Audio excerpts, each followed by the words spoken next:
जयपुर से बड़ी खबर आ रही है। समरावता गांव में विधानसभा उपचुनाव से जुड़ा बड़ा प्रकरण, जिससे जुड़ा बड़ा अपडेट आपको दे रहे हैं। एसडीएम और निर्दलीय प्रत्याशी नरेश मीणा के बीच के विवाद के मामले में 38 आरोपियों ने राजस्थान हाईकोर्ट से अब राहत उन्हें मिल गई है। हाईकोर्ट में जस्टिस प्रवीर भटनागर की एकलपीठ ने जमानत याचिका मंजूर कर ली है। सौरभ ग्रस्ती हमारे संवाददाता इस खबर पर ज्यादा जानकारी के साथ जुड़ गए हैं। सौरभ, ये बहुत बड़ी राहत कही जा सकती है। एसडीएम और निर्दलीय प्रत्याशी नरेश मीणा के बीच के विवाद में 38 आरोपियों को कहीं ना कहीं अब उम्मीद की याचिका जमानत की मंजूर हुई, तो राहत भी।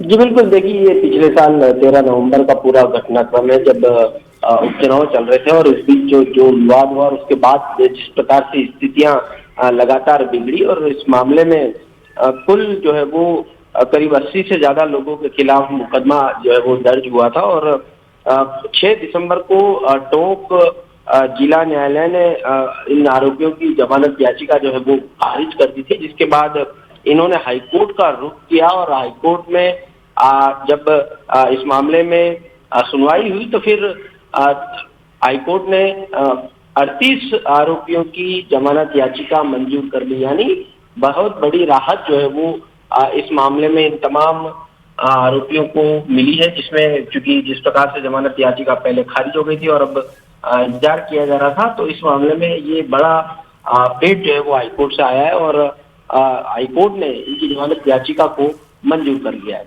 जी सौरभ, जाहिर तौर पर नरेश मीणा का क्या इसमें नाम शामिल है, इन 38 आरोपी के जिनका हम जिक्र कर रहे हैं? देखिए, नरेश मीणा का इसमें नाम शामिल नहीं है, लेकिन मैं आपको बताऊं कि जमराज, सुरेश, लवकुश, विमल, टीकाराम ऐसे करीब 38 नाम जो है वो इसमें शामिल है, जिनकी जमानत याचिका जो है वो लगाई गई थी। और फिर कोर्ट ने जो जस्टिस प्रवीर हैं उनकी कोर्ट ने जो है वो इनकी जमानत याचिका जो है वो मंजूर किए। तो जी सौरभ, ये बताइए इस याचिका में क्या ग्राउंड दिया गया है जमानत के लिए? देखिए, पूरा अभी जमानत याचिका का पूरा आदेश जो है वो कुछ देर में सामने आएगा, क्योंकि ऑर्डर अभी सामने नहीं आया है।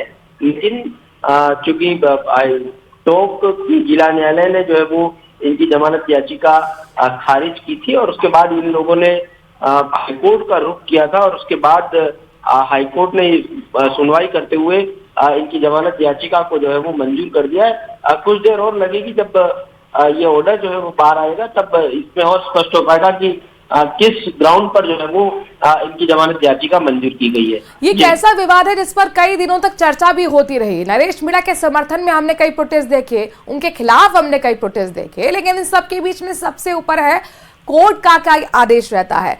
अब जो समर्थक हैं, जाहिर तौर पर उनमें खुशी का माहौल होगा। 38 आरोपियों की जमानत याचिका को मंजूरी, वो भी हाईकोर्ट से।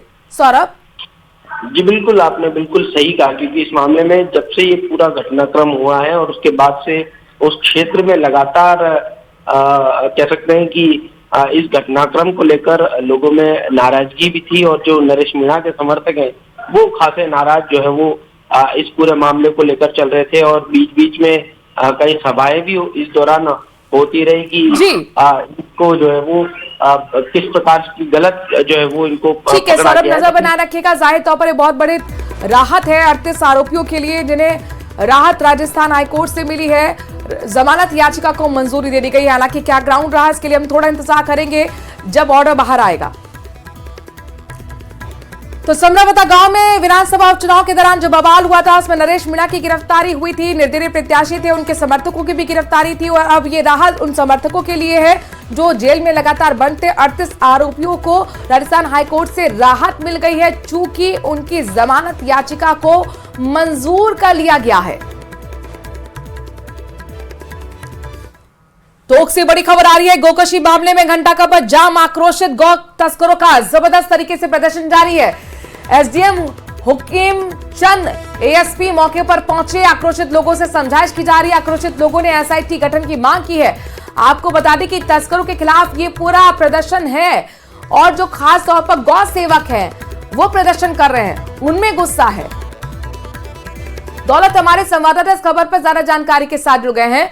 दौलत, तस्वीरें लगातार हम देख रहे हैं, काफी देर से जाम भी लगा हुआ है, अभी जाम की क्या स्थिति है?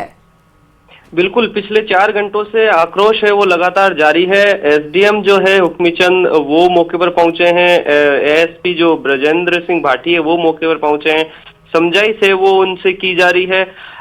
लोगों का एसआईटी गठन की जो मांग है वो रखी गई है। अब देखना बात यह है कि पुलिस और प्रशासन इनकी मांगों को किस तरह से लेती है, क्योंकि लगातार पिछले 4 घंटों से कलेक्ट्रेट के ठीक पास में घंटाघर चौराहे पर जाम की स्थिति बनी हुई है। आक्रोशित लोगों का है वो आक्रोश लगातार बढ़ रहा है।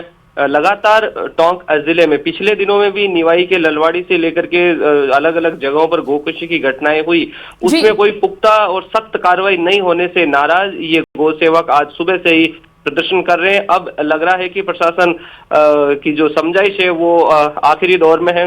एसआईटी गठन के मांग की वो जो बात है वो की जा रही है। अभी थोड़ी देर पहले ही यहाँ से एसपी और हुक्मीचंद जो एसडीएम है वो यहाँ से वार्ता करके निकले। अब क्या कुछ थोड़ी देर में ही इसका पता चलेगा। जी दौलत, यहाँ पर मुख्य मांग है एसआईटी का गठन होना चाहिए, यानी कुल मिलाकर यहाँ स्थानीय पुलिस पर क्या भरोसा डगमगा गया है गौ सेवकों का, अपने आप में बड़ा सवाल है। बिल्कुल, पिछले दिनों में ललवाड़ी जो पिछले साल हुआ था वो सबके सामने है, क्योंकि बड़े लेवल पर प्रदर्शन भी हुए थे। मांग है वो आरोपियों की गिरफ्तारी को लेकर के लगातार होती रही, लेकिन उसमें अभी भी कोई ज्यादा पुख्ता कार्रवाई हुई नहीं है। आज जो गोकशी की बात सामने आई उसमें एफएसएल टीम पुलिस पहुंची, साक्ष्य जुटाए, 2 आरोपियों को हिरासत में लिया गया है, लेकिन लोगों को भरोसा कड़ी कार्रवाई नहीं होने से नाराज, लिहाजा बड़ा प्रदर्शन किया जा